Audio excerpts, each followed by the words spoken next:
guys, andito naman tayo ngayon sa tram. Yung tram, ito yung mga umiikot sa parang buong barangay. Paikot ito siya. Kaya dito hindi gaano siya matraffic sa Paris kasi gawa ng may tram, may train, may bus, yung mga transpo nila dito. Kaya hindi gaano yung traffic ay nagkakabuhol-buhol. Hindi yung katulad sa Pilipinas, di ba, napakadaming sasakyan, pero yung mga transpo na pang para sa government ay sa atin kulang.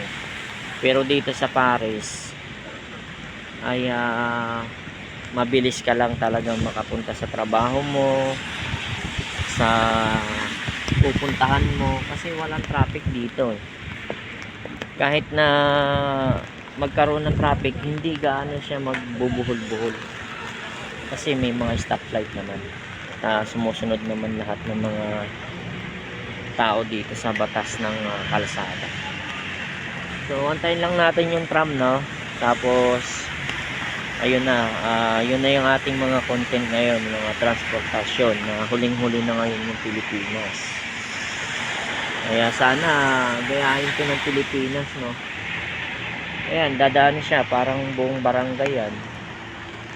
Iikutan niya.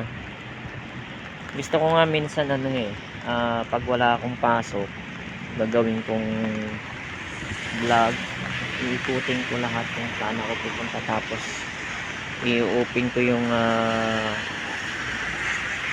live location ba yun, tama? Tapos makikita dun kung saan ako pumupunta. Sabangan nyo yung tram. Ayan, ito yung tram dito po yung sinasabi kong tram, so wala pa yung tram na sa sasakyan ko at papunta na rin yan, naghihintay ng mga tao. Ayun, diba, kung pabalik ka, papunta ka. So ito ang pupunta ko ngayon, papuntang La Défense. Yung La Défense naman guys, yun naman yung nandun lahat ng metro, papuntang labas ng Paris, outside yan. Tapos may train din na malalaki na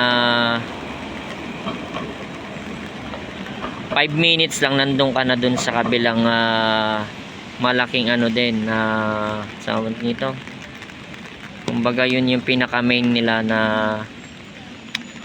station. Yun, station yan. Pasensya na guys, loading, no? Napakaganda kasi naka-arrange yung nila, yung transportasyon. Na rin ako, na-amaze din ako dito sa transportasyon nila, lalo na kung ikaw ay isang trabador, ay talagang ma-amaze ka kasi hindi ka malilate. Ayan, nakita nyo naman yan. Kaya sana Pilipinas magkaroon ng ganito, kaso wala huling-huli na kasi mga nakaupo hindi ko naman kayo nilalahat. Siguro may mga mabubuting puso sa inyo, kaso may mga bumubulong sa inyong mga tenga na para hindi magbago ang Pilipinas. Kaya sana ganito sana ang Pilipinas. So panawagan lang, kasi 2024 na, mag-i-election na naman. Kita mo naman, di ba? Kita nyo naman, maghihintay ka lang ng train. Tapos kagandahan pa rito yung daanan ng bisikleta, daanan ng mga e-bike. Yan, dyan may sariling daanan, kita nyo naman. So ayan na nga guys, no, ang tram, papunta na rito yung tram.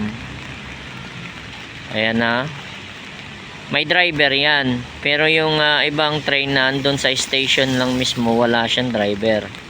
Kita nyo naman, di ba? Transportasyon yan, kita nyo naman yan guys.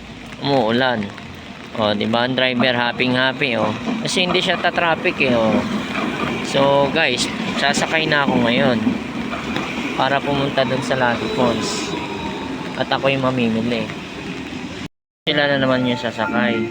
Chers voyageurs, Bumaba na pour ako. le réveillon du Nouvel An, certaines lignes du réseau de transport en commun Tapos seront itong mga ouvertes toute la nuit. Pour retrouver tao les na yan, lilipat na naman ng iba't ibang train yan. Hindi natin alam kung saan sila pupunta. Kung pa-outside ba sila o papunta lang sa mga city, pupunta sa mga grocery. Kasi itong pinuntahan ko guys, ito ay main transportasyon nila dito, station. Nandito lahat ng train. Ayan Tapos papakita ko sa inyo kung ano yung mga dapat nyo makita, mga lilipatan nilang station. Yan, titignan nyo lang dyan sa ano na yan, yung pupuntahan nyo, yung may mga arrow yan. Tapos nalabas ka na dyan. Saka dito nga pala ay kapag nahuli ka na hindi ka ng iyong ticket, hindi ka bumili or wala kang sariling Navigo, ay magkakaroon ka ng multa. Depende yun sa multa kung sinadya mo bang maging budol, makalibre. So pababayarin ka nila at diyan ka bibili ng mga ticket kung saan ka pupunta, yan. At kung pupunta ka ng station 1, Metro 1, yan yung kulay dilaw, punch mo lang dyan yung ticket mo or Navigo mo. Yan, ito yung malaking station dito sa Latifons. So papakita ko rin sa inyo kung paano bumili ng ticket, kaso hindi ko siya na-videohan nung nag-load ako ng ticket. May cash din, yan, may mga cash at may ATM din. Yan, diyan ka maglo-load o bibili ng ticket, tapos lalabas yung ticket na parang ganito, ganyan, ticket na yan. Papakita ko sa inyo kung anong ticket yan. Ito guys, ito yung ticket na yan. Yan yung ticket. 250 na siya ngayon nagtubo na naman kasi 2024 na Yung Navigo ko nga dati 85 lang, halos 84.50 o mag 85 ngayon, nasa 67 na siya. Ay hindi, 87. So medyo nagmahal na siya. Kapag may Navigo ka, 1 month yon. Ito naman 250 bawat isang ticket. Sakay mo bus, basta bawat sakay mo isa nito 250. Apakamahal na ngayon. Yan silang lahat, bumibili yan sila ng ticket kasi kapag nahuli sila mas malaki yung babayaran nila. Samantala bibili ka ng ticket 250 lang, ay kung mahuli ka 85 or hindi mo pa alam kung magkano mo.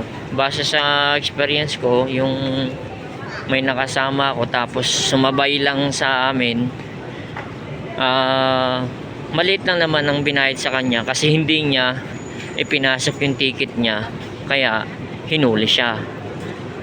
Kasi may nagche-check minsan, nagche-chempuhan lang din naman na mahuhuli ka, may control na tinatawag. Yun, nahuli siya at pinabayad siya ng 35 euro. Buti 35 euro lang kasi hindi niya nagamit.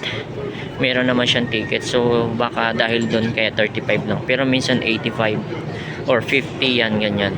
Ito naman guys, yung kulay pula na yan, may RER. Yan yung tawag dito, RUA.